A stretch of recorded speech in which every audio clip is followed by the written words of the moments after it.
Assalamualaikum warahmatullahi wabarakatuh. Perkenalkan saya Aulia Dian Faira Darfayanti dengan NIM 1501223189. Hari ini saya akan mempresentasikan tentang tata kelola perusahaan PT Bank Mandiri. PT Bank Mandiri itu didirikan sebagai bagian dari program restrukturisasi perbankan yang dilaksanakan oleh pemerintah Indonesia. Nah, pada bulan Juli 1999, 4 bank pemerintah yaitu Bank Bumidaya, Bank Dagang Negara, Bank Ekspor, serta Bank Indonesia, dan Bank Pembangunan Indonesia itu dilebur menjadi Bank Mandiri, di mana masing-masing bank tersebut itu memiliki peran yang tak terpisahkan dalam pembangunan perekonomian Indonesia. Lalu ada tujuan kenapa saya membahas tentang PT Bank Mandiri. Yang pertama itu mengetahui pengertian bank, dan yang kedua itu mengetahui lebih dalam tentang Bank Mandiri, dan yang ketiga mengetahui visi misi serta struktur organisasi Bank Mandiri. Lalu ada pentingnya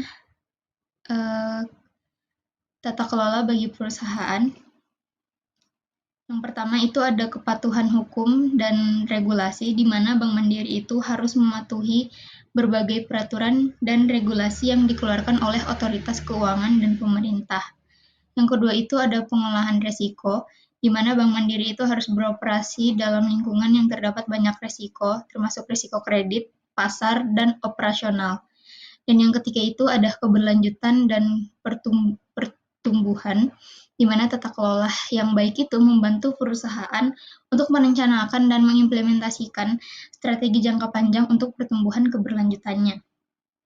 Lalu yang keempat itu ada tanggung jawab dan transparansi, di mana tata kelola yang efektif itu meningkatkan tingkat pertanggungjawaban perusahaan kepada pemegang saham, nasabah, dan pihak-pihak lainnya. Lalu yang kelima itu ada manajemen reputasi, di mana reputasi Bank Mandiri itu memiliki dampak yang besar kepada kepercayaan nasabah dan mitra bisnis. Lalu ada efisiensi operasional, di mana proses tata kelola yang baik itu dapat meningkatkan efisiensi operasional, mengurangi biaya, dan meningkatkan daya saing Bank Mandiri di pasar. Dan yang ketujuh itu ada inovasi dan adaptasi, di mana perubahan dalam lingkungan bisnis ini termasuk perkembangan teknologi dan persaingan yang meningkat, jadi itu menuntut adanya inovasi dan adaptasi. Lalu yang kedelapan ada pemegang saham dan pemangku kepentingan. Nah, tata kelola yang baik itu memastikan bahwa kepentingan pemegang saham dan pemangku kepentingan lainnya itu dipertimbangkan dan dihormati.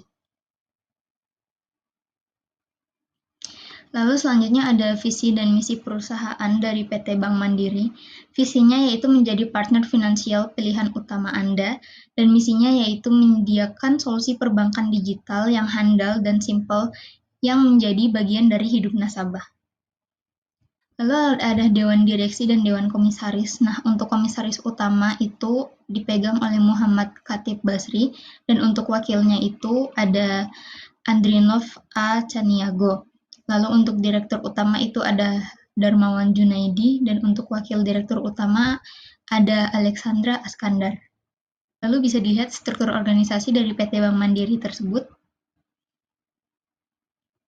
Lalu ada konsep tata kelola dengan perusahaan. Yang pertama itu ada transparansi. Jadi Bank Mandiri itu dapat menyusun dan menyampaikan laporan keuangan secara transparan.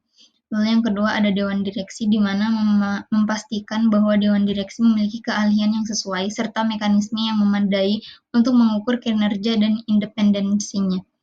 Lalu yang ketiga ada manajemen resiko, yaitu menerapkan sistem manajemen risiko yang kuat untuk mengidentifikasi, menilai, dan mengelola risiko yang mungkin dihadapi oleh bank. Lalu ada yang keempat yaitu kepatuhan dan etika, di mana menetapkan kebijakan dan prosedur yang memastikan kepatuhan terhadap regulasi perbankan dan mempromosikan budaya etika di antara karyawan dan manajemen. Lalu ada yang kelima yaitu partisipasi pemangku kepentingan, itu melibatkan nasabah, karyawan, pemegang saham, dan pihak terkait lainnya. Lalu keenam itu ada kewajaran, di mana ini menjalankan kebijakan kompensasi yang adil dan menangani konflik kepentingan dengan transparan dan memastikan layanan yang adil kepada nasabah. Lalu ada keberlanjutan, di mana ini menerapkan praktik bisnis yang berkelanjutan, seperti mengintegrasikan pertimbangan lingkungan dan sosial dalam kebijakan operasional. Lalu yang ke-8 itu ada sistem pengadilan internal, di mana ini memastikan adanya prosedur pengadilan internal yang kuat untuk melindungi aset, memastikan keandalan laporan keuangan, dan meminimalkan risiko kegagalan proses.